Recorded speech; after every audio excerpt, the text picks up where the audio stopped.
Hello everyone, my name is Maria Sherban and I'll be your lecturer this autumn in an online module, Philosophy and Other Subjects, also known as Morality and Medicine. I'll tell you a bit later more about the topics and the sorts of questions we'll be dealing with in this module. For now, I want to start telling you a bit about myself. Hopefully, this will make me a tad more real, less of an Alexa-like disembodied presence in your imagination. So I started doing philosophy at University of Bucharest as an undergrad a while back, fully warned at the time by many well-intentioned persons, including parents, friends, that it will be a very bumpy ride, especially if I tried to make a living out of it. They weren't wrong, but I never regretted the choice I made.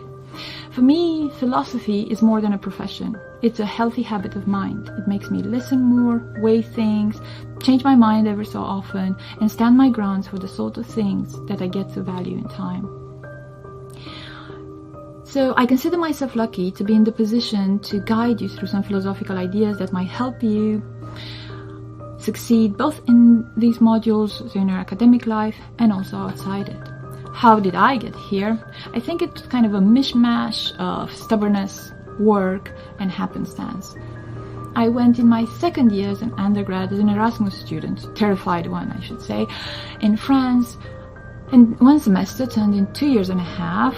At the end of it, I had a master's degree and a plan to do a PhD in philosophy of emotions.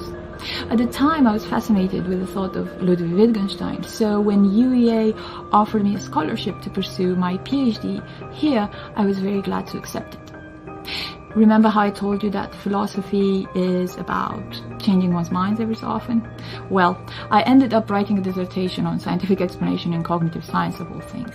And since then, things have been pretty fast-paced. I pursued postdoc after postdoc, going from the US to Denmark to Germany.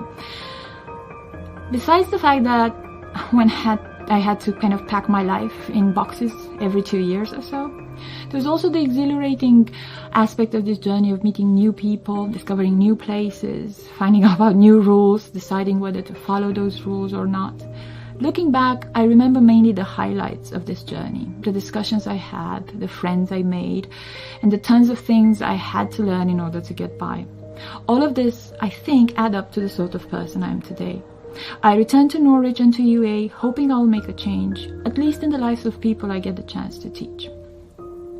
Now, as a supervisor and mentor, my primary areas of expertise would fall philosophy of science, philosophy of mind, cognitive science.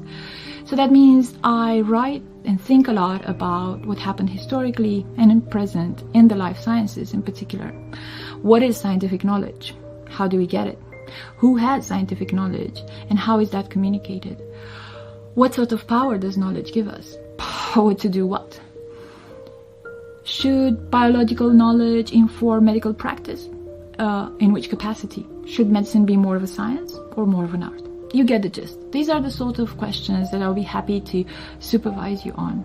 Some of them are more practical, others more abstract. You might also notice that in the long list of areas of expertise like philosophy of science, philosophy of medicine, cognitive science, philosophy of mind, and so on, I didn't say anything about ethics or political philosophy.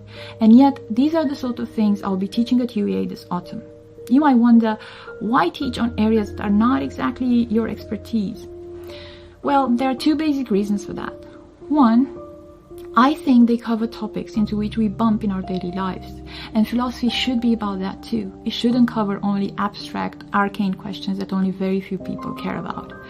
And second, I like to start my teaching journey, especially in a new place, in a position that's comparable to those of my students, having similar levels of curiosity and enthusiasm. So I hope you will enjoy your learning experience this autumn together with me at UEA.